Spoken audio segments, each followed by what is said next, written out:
Hola, buenas tardes. Hoy ya estamos en una nueva transmisión de Dávila en vivo. Vamos a hablar de diabetes y daño renal y para esto estamos con los especialistas, la doctora Aide Mellado, nefróloga, y el doctor Iván Solís, endocrinólogo. Doctores, muchas gracias, muy bienvenidos. Vamos a empezar a conversar sobre este tema. Nos llegaron muchas preguntas durante la semana, así que las estamos concentrando porque no las podemos hacer una por una.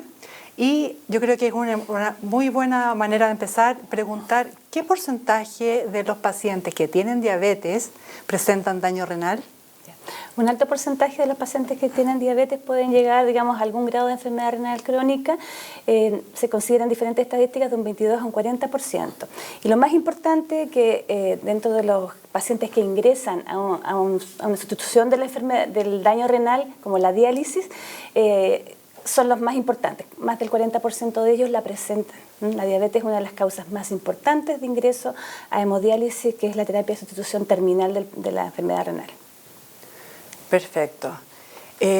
Muchas personas nos preguntaron, una vez que tú ya tienes diabetes y sabes que estás diagnosticado, ¿cómo puedes saber que tienes daño renal? ¿Cuáles son los síntomas del daño renal? El primer síntoma, digamos, de que puede aparecer una enfermedad renal y próximamente ser crónica es la microalbuminuria, la pérdida de proteína por la orina, que se ve en la orina como una orina espumosa, más espumosa que antes. Entonces, es el primer índice que nos puede, digamos, hacer pensar en esto. Pero sabemos que en realidad, en general, los pacientes diabéticos tipo 2, con más de 5 años al diagnóstico pueden tener, como dijimos, hasta un 20% de enfermedad renal ya. Entonces, al diagnóstico hay que hacer una evaluación, y esta evaluación significa hacer exámenes de sangre y orina, que constan en la creatinina y la determinación de la albúmina, de la pérdida de proteínas en la orina. Esos son los dos exámenes más importantes para prevenir y detectar una enfermedad renal a tiempo. Perfecto. Doctor, un poquito más atrás, cuando una persona no sabe que tiene diabetes, se hace el examen de la glicemia, pero ¿cuáles son los síntomas que tienen que llamar la atención para que una persona diga, ups, mejor me evalúo? Sí, es muy frecuente en las personas no debuten con diabetes con síntomas, sino que la diabetes se diagnostica a través de los exámenes. Cuando debutan con síntomas, quiere decir que la diabetes o la glicemia está muy alta. Entonces, lo principal es la prevención y la pesquisa a través de exámenes de chequeo en personas que uno piensa que podrían tener diabetes porque tienen lo que se llaman factores de riesgo. Ahora, si las personas tienen ciertos síntomas, con mayor razón hay que checarlo, ¿ya? ¿Esos síntomas cuáles son? Porque uno dice pipí con espuma, que tiene mucha sed. ¿Esas cosas son reales o son mitos? No, son tres síntomas fundamentales. Uno es que tengan mucha sed, una sed inhabitual, es decir, tomarse 3, 4 litros de agua o de líquidos al día. ¿Ya? Segundo, que tengan, que orinen mucho, o sea, todo lo que van a ingerir lo botan, por lo tanto van a orinar gran cantidad de pipí, digamos, durante el día y la noche.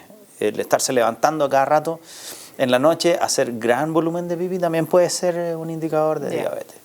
Y lo otro es un hambre inhabitual, ¿ya?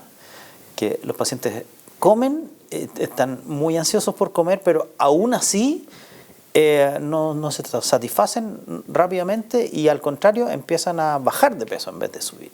¿Okay? Eso es cuando los pacientes tienen una glicemia muy alta, es decir, sobre 200 miligramos en ayunas. Y eso quiere decir también de que la diabetes está descompensada, ¿no? Esos son síntomas de diabetes, pero no hay que esperar a que aparezcan los síntomas como para diagnosticar. Hay que hacerse el chequeo preventivo anual, el examen de sangre. Totalmente. Doctor, hay personas que acá nos están preguntando si el aumento de peso es un indicador de diabetes, pero tú acabas de decir que la gente a veces baja. ¿Por qué hay gente que baja y gente que sube? Cuando un paciente está con el azúcar muy alta y ya es diabético, empieza a eliminar glucosa a través de la orina, ¿sí? Y al eliminar glucosa a través de la orina, porque ya es diabético hace algún tiempo, entonces va perdiendo calorías por la pérdida de glucosa que ingiere, ¿okay? Entonces pierde tantas calorías por la orina que eso sobrepasa el balance y por lo tanto empiezan a bajar de peso incluso. ¿Okay? Eso pasa. Pero eso pasa en personas que ya son diabéticas, ¿no? Pero la causa fundamental de nuestra epidemia de diabetes en el mundo y en Chile es la obesidad, sin duda, la inactividad física, el aumento de peso, ¿ya?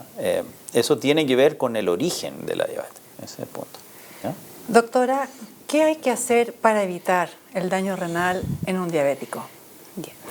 O sea, como decía el doctor Solís, lo más importante es la prevención del daño, ¿ya? Y para esto tenemos que hacer un diagnóstico, ojalá lo más precoz, en el caso de la diabetes, adecuado. Si tengo diabetes, tengo que estudiar si tengo algún grado de alteración renal.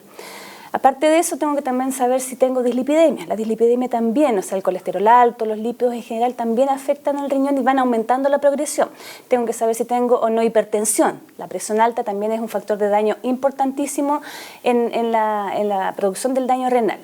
Otros factores como el ácido úrico, como otras cosas que se van evaluando también son importantes, pero dentro de lo que yo puedo hacer para evitar el daño renal, fundamentalmente es el muy buen control de mi diabetes. Si yo mantengo controles metabólicos de la diabetes normales, tengo menos posibilidades de hacer enfermedad renal.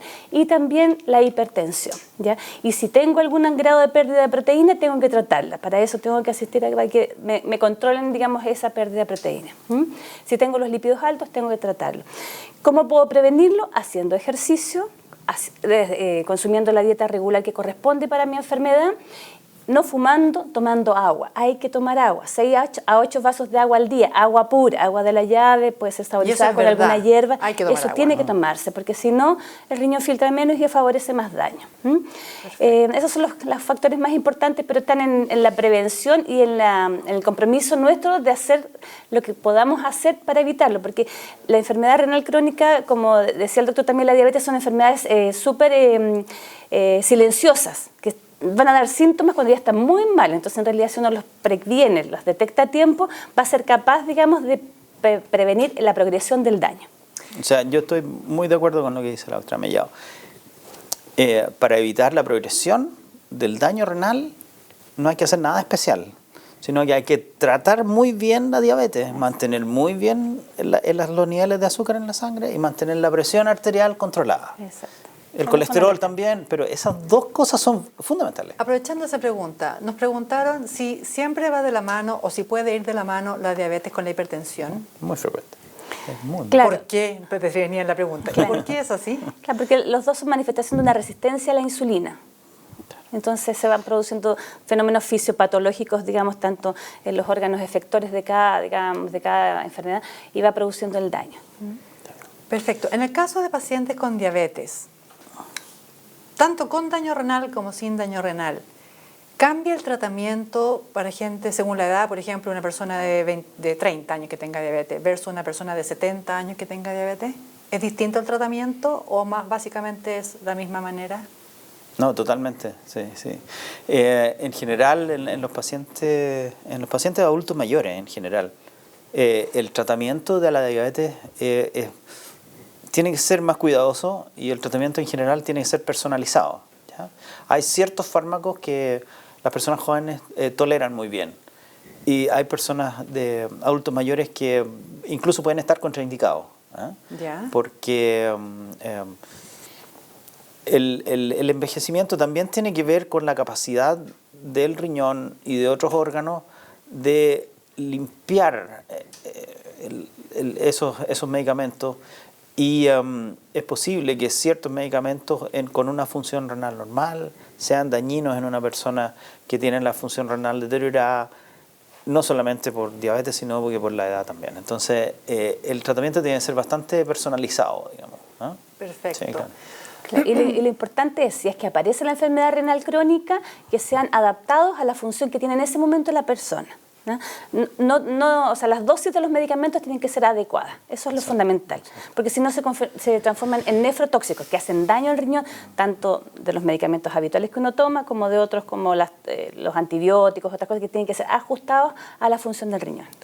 Perfecto. Muchos pacientes nos preguntaron por la metformina. Comentaban que, o sea, muchos casos nos salieron que tomaban ya este remedio. Y quieren saber, bueno, si es la mejor, si es el remedio más indicado. Voy por una. Primero preguntemos si es el remedio más indicado, después les voy contando cuáles son las otras preguntas. Metformina es un excelente medicamento. Sin duda es el estándar del tratamiento en todo paciente diabético que se diagnostica. Claro. Cada vez que se diagnostica el paciente, la primera indicación es tomar metformina, a menos que haya una contraindicación que lo impida. ¿No? Claro, o sea, y eso es cuando ya tengo una enfermedad renal crónica avanzada, no antes. O sea, siempre es bueno para controlar la parte metabólica, porque lo que me va a generar todos los otros daños es el descontrol metabólico. Entonces necesito controlar esa parte metabólica y la metformina es el mejor medicamento actual. Sin duda. Y en el caso de la insulina, también preguntaban si la insulina o la metformina, ¿cuál es mejor? ¿O son para pacientes con distintas características? Son complementarios. O sea, ¿se pueden tomar juntos? Porque también nos preguntaban si el paciente tomaba los dos y quería saber si eso estaba bien o si tenía que dejar uno. No, en absoluto. Son complementarios, totalmente complementarios. Ahora, sin duda, cuando hay un paciente que ya tiene un daño renal establecido, empiezan a disminuir la cantidad de medicamentos que es posible usar, porque el riñón normalmente depura o limpia los medicamentos, ¿ok? Y cuando la función renal está deteriorada, esos medicamentos podrían alargar su vida media y hacer más daño que beneficio. Entonces, en esos casos, y cuando la función renal baja del 30%, está más indicado usar insulina en los enfermos, versus metformina o algún otro medicamento. Claro, y todo tiene que ser individualizado para el paciente en el momento y acotado, digamos, a la función renal que vaya presentando. Exacto. Porque no son malos medicamentos, sino que de repente se quedan pegados en dosis que son inadecuadas. Exacto. La insulina, preguntan, ¿garantiza el alivio de la enfermedad? O sea, yo sé que la enfermedad no se quita, pero te alivia los síntomas, te corrige la enfermedad, te mantiene el azúcar. ¿Cuál Totalmente. es el...? Sí. Bueno, insulina... Uno de los grandes avances de la medicina del siglo XX fue la insulina, digamos. Insulina se inventó se descubrió en el año 1921, ¿ya? Por unos investigadores de la Universidad de Toronto. Y ellos ganaron el premio Nobel de Medicina por eso. Insulina le ha salvado la vida a muchísima gente, a millones de personas en el mundo desde entonces. Me acuerdo que había una sala entera de niños que estaba, digamos, por morirse y empezaron a ponerle insulina y se mejoraron. O sea, es notable, es notable. La insulina es una buena alternativa. O sea, es la alternativa en algunas condiciones. Pero consulta, ¿todos los pacientes califican para insulina? No todos. Hay muchos que califican para insulina, más o menos un cuarto de los pacientes. ¿Es como los que ya están con una enfermedad más avanzada? No necesariamente. A quienes a uno le interesa que el control de la diabetes sea más estricto y más riguroso, ¿ya? No necesariamente los que están más avanzados, sino que cuando uno necesita que la insulina esté, que la glicemia y el azúcar esté perfectamente bien. Lamentablemente hay mitos y creencias antiguas en que en realidad se veía que se usaba la insulina en pacientes con daño muy avanzado, entonces se quedó como que la insulina es lo último. Y mucha gente no quiere ponérsela justamente por eso, porque dicen, no, es que porque en realidad... piensa que está en la etapa final de la enfermedad. ¿No? Claro, y ahora la idea es que justamente toda esta cosa, cuando la diabetes está muy descompensada y mucha glucotoxicidad, la idea es apagar ese incendio y lo que mejor lo apaga es la insulina. Entonces tú puedes lograr controlar ese incendio con eso y después reevaluar y dejar otro tratamiento, pero la insulina de verdad es el mejor elemento. Perfecto. Acá nos están llegando ya algunas preguntas en vivo y Víctor quiere saber qué comidas deberían comer los diabéticos. Hay un tema aquí porque muchas cosas se convierten en azúcar, no es tan fácil. Se ha hecho una campaña bastante inteligente con el etiquetado de los alimentos para que las personas se informen respecto a la cantidad de calorías, respecto a la cantidad de sodio que tienen ciertos medicamentos, o sea, ciertos alimentos. Y eso es muy bueno. En general, la insulina se produce cada vez que uno ingiere carbohidratos, ¿ya? O derivados de glucosa o ciertos azúcares, digamos.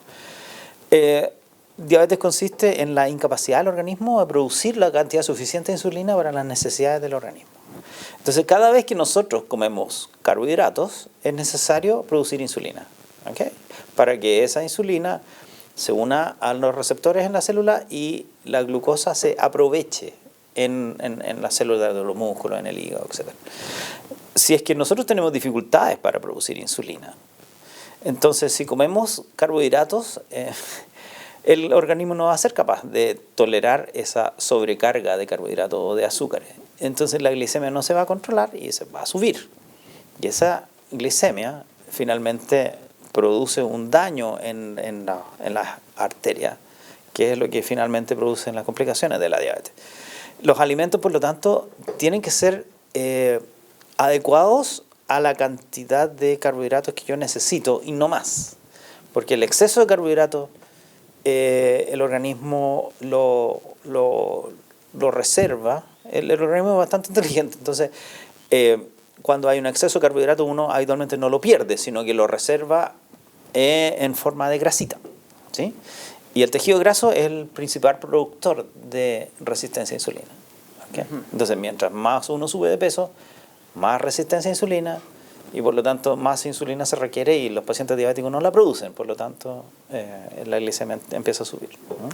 En relación a la pregunta de Víctor de qué cosas no puede comer, o sea, lo fundamental es azúcar. Sí. Miel, en todas sus formas. azúcar, miel, mermelada, o sea, todo en todas sus formas. Todo lo que tenga azúcar. ¿La miel es sana? Es sanita, pero no es buena porque tiene azúcar. Aunque sea natural. Aunque sea natural. Eso fue fundamental porque en general la gente cree que no. Y lo otro, como decía el doctor, o sea, comer en relación a las porciones correspondientes y ojalá hacer una alimentación con 4 comidas, 2 colaciones que se les recomienda a los diabéticos. O sea, ¿y por qué se les hace esa recomendación? Justamente por la explicación fisiopatológica que da el doctor, que tiene que ver con que el alimento hace que se produzca la insulina, se metaboliza y eso evita, digamos, que se descompense y esté el azúcar dando vuelta por el organismo. En general los carbohidratos están contenidos en todo lo que contiene harina, ¿sí? El pan, el arroz, las pastas. Una de las cosas que el chileno consume mucho es pan. Ahí está gran cantidad de los hidratos de carbono que deberíamos, digamos, no consumir. El segundo consumidor de pan en el mundo. Entonces se aconseja como norma general, ponte tú, medio marraqueta al desayuno, media marraqueta a la hora de la once y nada más de pan durante el día. Y si lo cambian por avena, por alguna cosa, que tiene que ser también medida con 2 cucharas rasadas, no con grandes cantidades, porque de repente confunden y cambian los alimentos y es más cantidad de calorías y de hidratos de carbono que comen. Exacto. En cuanto a otros alimentos, hay que tener cuidado con los hidratos de carbono y obviamente con lo dulce. ¿Qué pasa con otros? Por ejemplo, no sé, las carnes, la fruta. La fruta me imagino que también dependiendo de la fruta tiene que ser limitado. Sí, claro. Depende de la cantidad de azúcar que tenga la fruta. En general hay frutas que contienen mucha azúcar, como las uvas, por ejemplo. La uva, el plátano. El durazno, ¿no? Sí. Claro, entonces ahí si va a comer tiene que ser, o sea, no un plátano entero grande, sino que un tercio de uno chiquitito. O sea, ahí está la consideración, que a lo mejor no hay una contraindicación absoluta, pero que no se repita mucho y que sean cantidades adecuadas. Claro. La fruta también se sugiere que se consuma lo más verde posible, porque tiene menos índice glicémico. No más de 2 o 3 en el día. Y no después de las 6 de la tarde. Esas son las condiciones generales. Perfecto. Verduras, por ejemplo, hay verduras que sean más complicadas. Si hay alguna verdura que puedan comer sin temor. No, en general las verduras verdes se pueden comer casi libremente. Exacto. No hay problema. Pero la betarraga y la zanahoria también son medias. Eso hay que tienen más hidrato de carbono, hay que porcionarla. Hay que cuidarse un poco. Sí. Entonces, también hay por eso la nutricionista te da indicaciones precisas. Entonces, lo hacen, por ejemplo, en relación a una taza. De una taza de 200 cc, ponte tú, le dan 3/4 de esos alimentos que tienen más hidrato de carbono de rápida combustión. Claro. Y lo otro es respecto a la carne. La carne es interesante, pero porque es una gran fuente de proteínas que es muy necesaria para la estructura del organismo, pero hay que tener cuidado porque la carne también es una fuente importante de colesterol. Entonces a los pacientes diabéticos no es una buena idea ofrecerle mucho colesterol. Entonces ojalá se eviten las carnes rojas, y se privilegien las carnes blancas, el pescado por ejemplo, el pavo, el pollo. Eso. Y también con las porciones, o sea, equivale a una porción de la mano, de tu mano, de tu palma de mano, digamos, la cantidad de carne que tú puedes consumir más o menos equivale. Exacto. Y cuando ya hay enfermedad renal y está más avanzada, se requiere alguna restricción en ese sentido. Perfecto. Y eso, o sea, y fundamentalmente carne blanca. Rosa nos dice que tiene diabetes mellitus 2 y que tiene un examen de orina de 13,3 de albúmina. ¿Quieres saber qué significa eso? La albúmina hay que medirla. Perdón, pero de microalbuminuria, ¿albúmina en la orina? De un examen de orina le salió 13,3 de albúmina. Habría que saber eso. Claro, lo que pasa es que ahí es súper importante, o sea, la albúmina, para que sea cuantitativa y yo lo pueda ir comparando en el tiempo y saber bien si estoy perdiendo mucha o poca proteína, tiene que ser una relación de la albúmina con la creatinuria en la misma muestra. No me sirve una cosa aislada que sea, digamos, sin esa relación, porque puede ser, la albúmina se elimina en diferentes horarios, en diferentes formas en el organismo. Entonces yo puedo en la mañana orinar y tener mucha albúmina, en la tarde no. Entonces para que sea tengo que generar ese índice. Entonces necesito el índice, digamos, que se llama MAUI, microalbuminuria, índice de microalbuminuria, o RAC, relación albúmina-creatinuria. Claro, y ese índice hay que pedirlo específicamente. Claro, y eso es lo que yo puedo comparar. Perfecto. Sí. Nicole dice que su hija tiene 2 años y transpira con olor a amoxicilina, que le hicieron un examen y su glucosa es de 150 y con el glucómetro 190. ¿Podría tener diabetes tipo 1? ¿Qué seguimiento tiene que hacer el endocrinólogo? Sí, podría ser. Podría tener eventualmente. 150 es un valor anormal, exacto, inadecuado, sobre todo para un niño, con mayor razón. O sea, tiene que ir al endocrinólogo infantil y le van a pedir algunos exámenes específicos. Algunos exámenes, sí. Otra pregunta que nos hacían, que me están mencionando de nuevo la metformina, ¿es normal que provoque náuseas? Sí. Sí. ¿Eso pasa o al principio? Pasa hasta en un 20% de las personas. ¿Eso se quita? Sí. Dura un tiempo. Puede durar, la mayoría de las personas se adapta al uso de metformina en las primeras 2 semanas. Pero siempre uno les advierte, este medicamento les puede producir un poco de náusea o dolor acá en la boca, el estómago. En relación a la metformina también hay una cosa importante.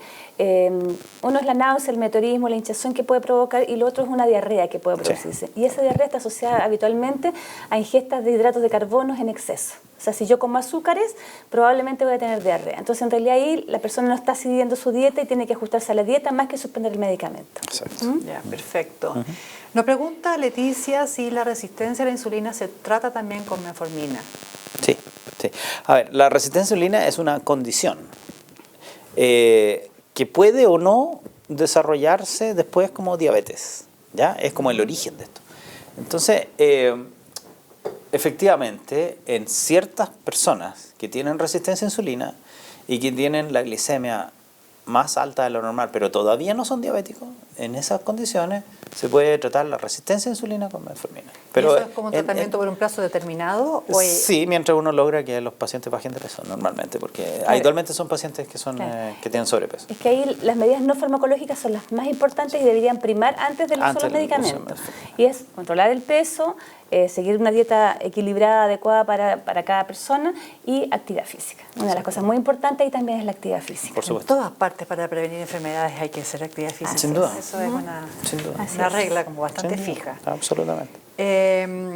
Rodrigo nos está preguntando, dice, cuando hay una creatinina de 1,40, ¿hay daño ya renal? ¿Podría decir que es una de las etapas del daño renal?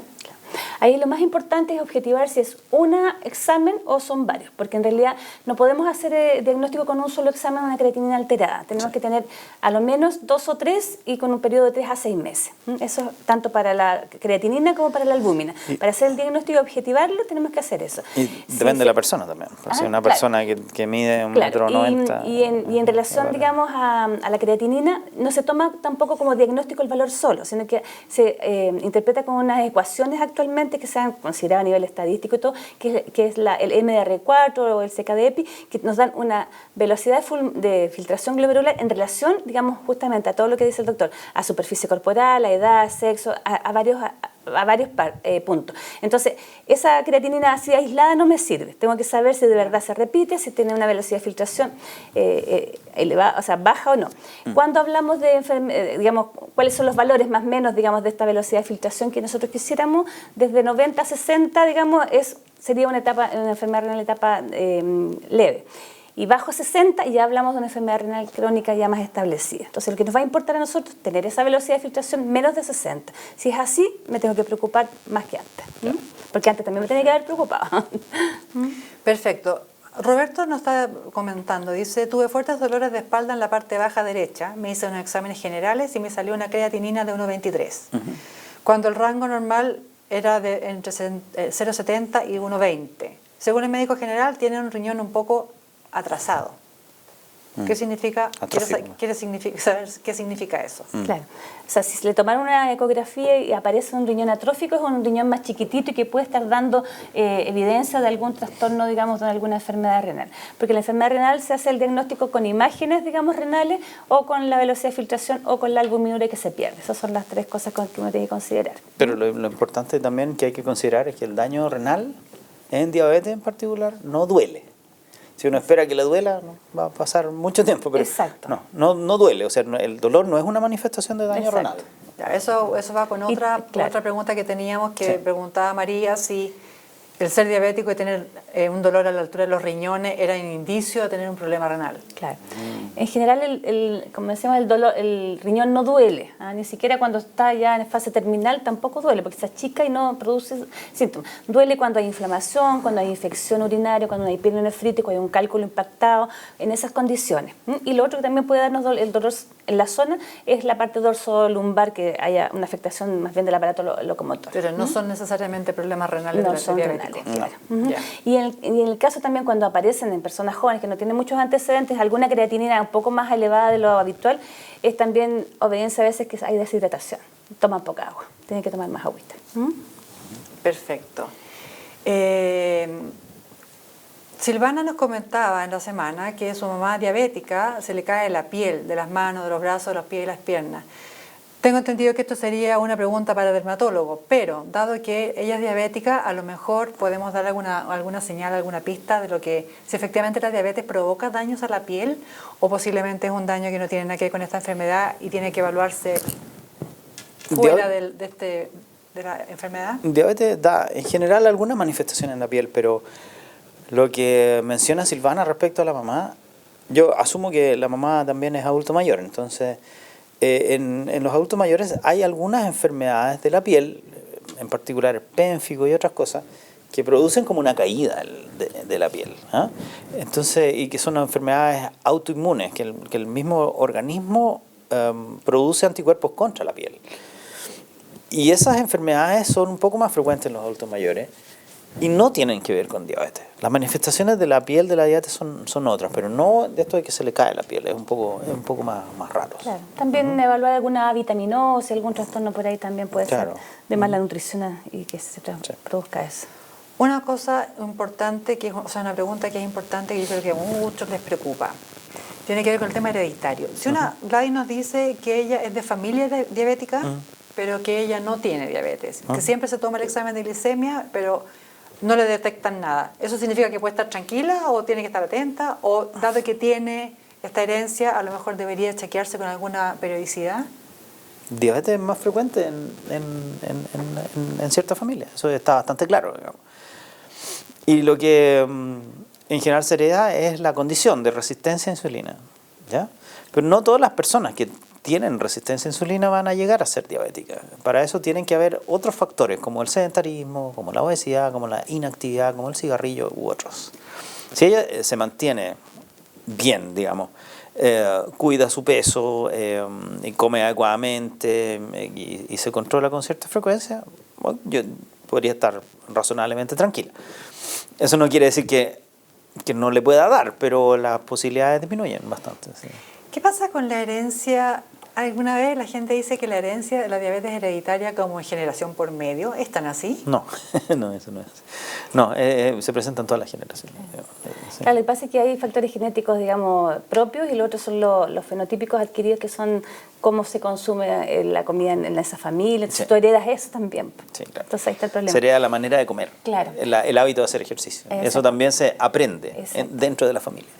En el caso de la enfermedad renal crónica terminal, hay una asociación directa, digamos, hereditaria. O sea, el paciente diabético que tiene algún familiar que hizo falla renal y está en diálisis, va a tener 10 veces más posibilidades de llegar a diálisis también, claro, que otro que no lo tenga. ¿Y o sea, hay un factor genético, no es lo único, pero sí hay un factor genético que el paciente, como digo, en la familia se repite que hay varios pacientes diabéticos que entran a diálisis, en otros hay diabéticos pero no entraron a diálisis. ¿Y la manera de evitarlo, nuevamente, es la alimentación, la actividad física, o estamos perdidos porque tenemos la... Hay algunos medicamentos que pueden atrasar la progresión de la enfermedad. Exacto. De hecho, mundialmente en la enfermedad renal crónica por lo menos se ha visto que se ha estabilizado, digamos, el daño renal en los pacientes diabéticos por el mejor manejo. Sí. Perfecto. Tenemos otra pregunta que dice que ¿por qué puede ser que una persona que no tiene herencia ni ningún familiar con diabetes pueda tener la enfermedad? La herencia no es el único factor. Claro. Si hay un paciente que es muy diabético y que se controla muy mal la diabetes, o que requiere mucho medicamento, o además de diabetes tiene otras condiciones, el ácido úrico alto, la hipertensión arterial, entonces El uso de nefrotóxico claro, es antiinflamatorio. muy susceptible de que dañe su riñón también. La herencia no es el único factor.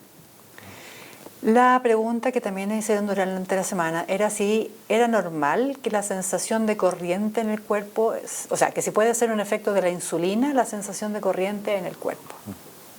No, bueno, uno de los daños que produce diabetes es que se obstruyen o se tapan las pequeñas arterias que irrigan a los nervios periféricos, ¿no? A los nervios. Entonces, el recubrimiento del cable, digamos, del nervio está mediado por una sustancia que se llama mielina. Y al obstruirse esas arterias se deja de producir mielina y el nervio empieza a conducir como un cable pelado. Y por lo tanto entrega una información inadecuada y que el cerebro interpreta como que uno pica o como que se está quemando o como que tiene alfileres, o información errónea, ¿ok? Precisamente porque los nervios están enfermos. Entonces, esa condición se llama neuropatía diabética y se ve después de algunos años de una diabetes no muy bien controlada. En ese caso, la mejor indicación para el tratamiento de la neuropatía diabética es partir con insulina. Porque la insulina tiene la capacidad de mejorar bastante o disminuir bastante los síntomas de la neuropatía. Así que al revés.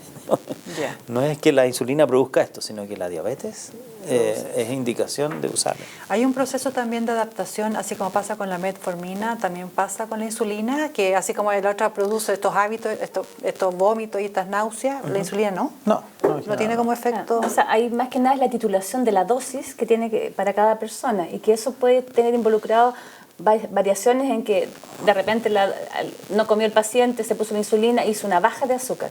Eso es más lo que hay que ver. Claro, pero eso tiene que ser con una buena administración y una buena indicación de educación de cómo usarla. Claro. Perfecto. Rodrigo nos estaba preguntando, dice, ¿una atrofia renal y una mala irrigación de la arteria renal puede producir diálisis o producir, no sé, necesidad de diálisis? Un renal de 7 centímetros y el otro de 11, ¿qué pasa ahí? O sea, si hay una simetría renal, lo que hay que descartar es que haya o una displasia, alguna alteración en la arteria renal del riñón que está más chico, sobre todo si es una persona joven. Hay que estudiarlo. Y puede provocar un daño renal crónico y llevar a una etapa terminal, sí. Pero en la afección unilateral, cuando se afecta un solo riñón, el otro riñón sigue haciendo la pega. Claro. Exactamente. Sí, exacto. Entonces, para que se produzca una enfermedad renal crónica avanzada, tendrían que estar afectados ambos riñones. Claro.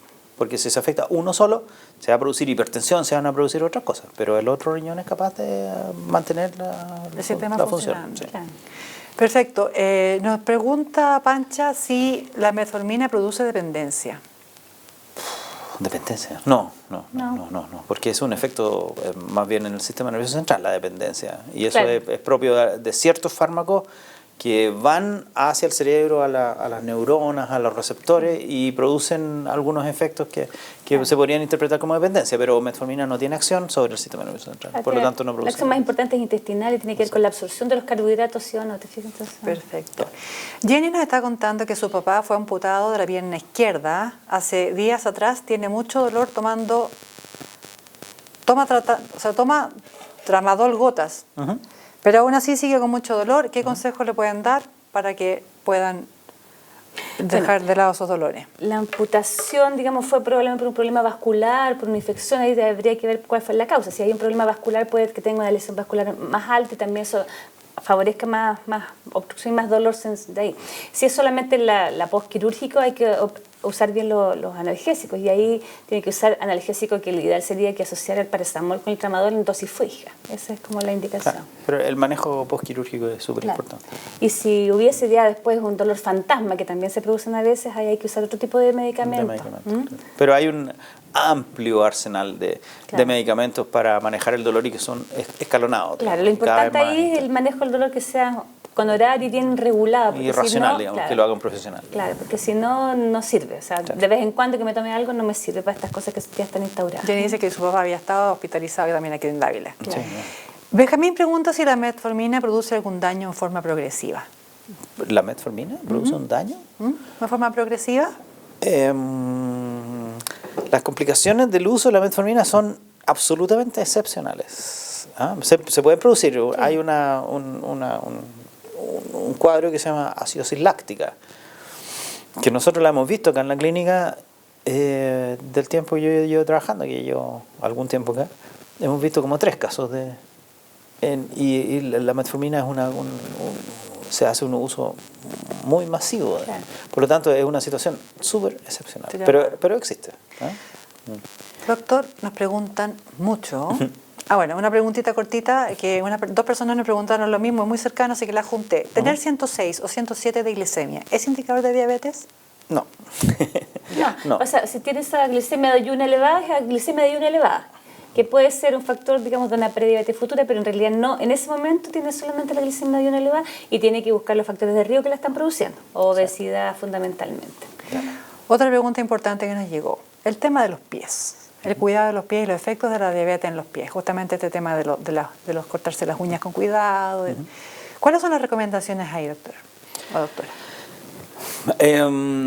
Bueno, en general los pacientes diabéticos tienen que ser muy cuidadosos con los pies, sobre todo con el cuidado de la piel de los pies, el espacio entre los dedos de los pies, el protegerse de la humedad, la humedad favorece el crecimiento de los hongos y de ahí se pueden hacer algunas heridas.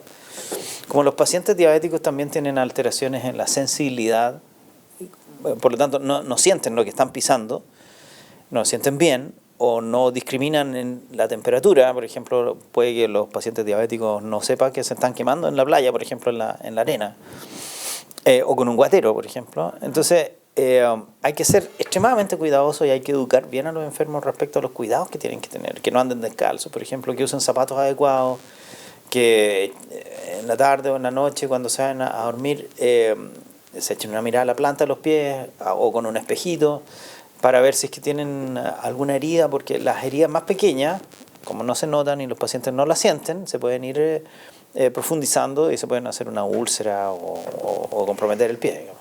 ¿Los problemas de los pies es un tema que puede surgir en cualquier momento durante la enfermedad o es más bien avanzado? No, se trata de pacientes en general de muchos años, de evolución de una diabetes no bien controlada.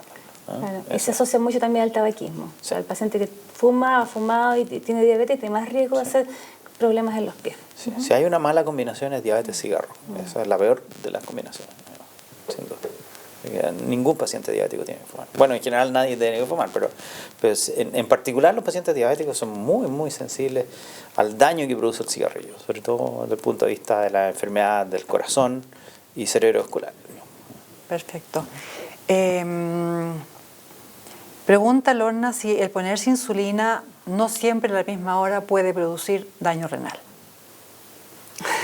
O sea, la dosificación de la insulina ojalá sea siempre, digamos, la indicada por el diabetólogo, por el médico adecuado.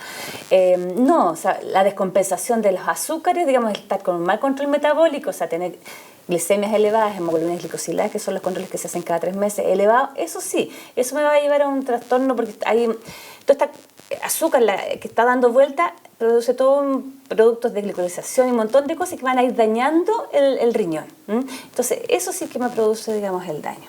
Pero ponérsela de una u otra horario si en realidad está compensada, no. Porque también hay diferentes tipos de insulina que se colocan de acuerdo a cada paciente. Pero es importante sí decir de que los pacientes diabéticos no se pueden colocar insulina a cualquier hora también. Claro, no, por eso tiene que saber cuál es indicada. Tienen que colocarse una insulina que habitualmente es basal, digamos, o que dura todo el día. Y además, antes de cada comida podrían requerir usar una insulina rápida, que se llama.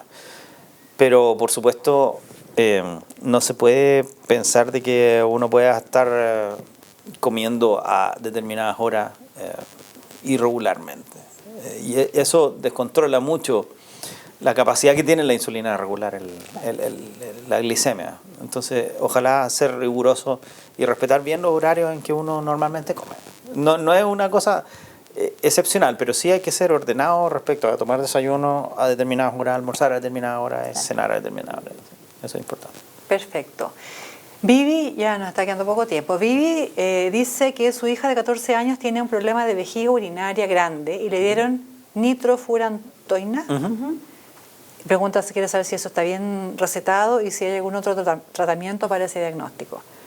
No sé si está dentro de las cosas que ven ustedes. O sea, bueno, en general la diabetes, digamos, puede provocar también un trastorno neuropático que se llama vejiga neurogénica, en que en realidad queda mucho volumen de orina acumulado, no se elimina completamente y eso favorece infección a la orina.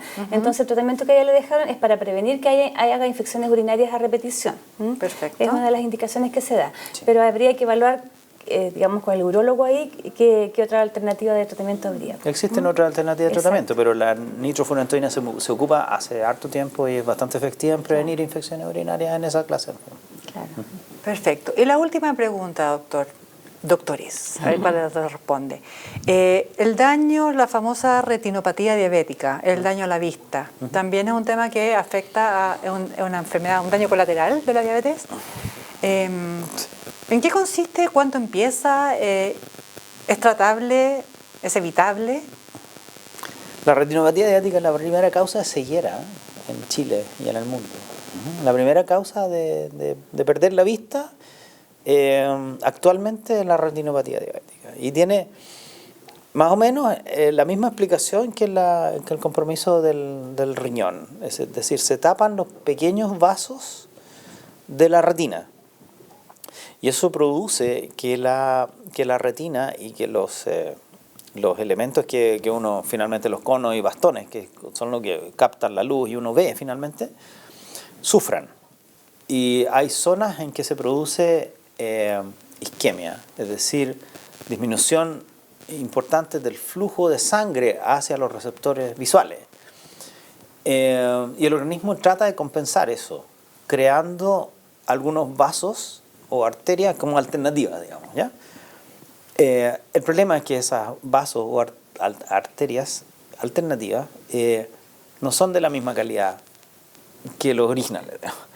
Y por lo tanto son muy sensibles a que se produzcan rupturas o pequeñas hemorragias dentro de la retina, o que estos neovasos que se llaman crezcan hacia el humor vítreo, y que el humor vítreo es como una gelatina que permite la visión y que forma parte del globo ocular. Si es que esos pequeños vasos sangran, se produce un sangramiento dentro del humor vítreo y uno pierde la visión rápidamente. Por lo tanto, la retinopatía diabética es un problema muy serio y que hay que detectar muy precozmente. Todos los pacientes diabéticos tienen que hacerse un examen que se llama fondo de ojo una vez al año, por lo menos. Si es que el oftalmólogo encuentra, porque eso lo hacen los oftalmólogos, que existe un daño de la retina que requiera más cuidado, entonces se programan controles cada 6 meses o cada 3 meses y se proponen algunos tratamientos especiales como para la retinopatía, pero esto hay que tomarlo muy en serio. De hecho, en algunas partes también se hacen controles de screening, digamos, no necesariamente con oftalmólogos, pero sí por personal de salud entrenado que saca fotos de la retina de los pacientes y se informan con telemedicina, y las que salen alteradas van hacia el oftalmólogo.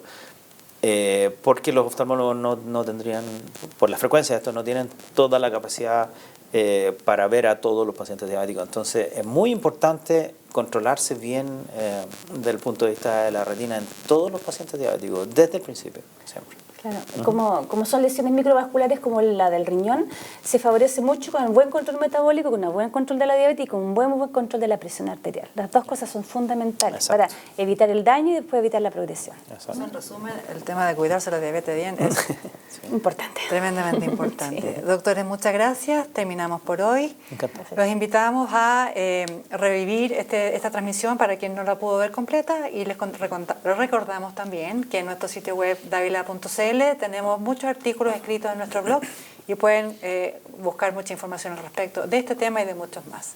Todos los jueves a las 12 tenemos una nueva transmisión de Dávila en vivo. Los esperamos y muchas gracias. Muchas gracias.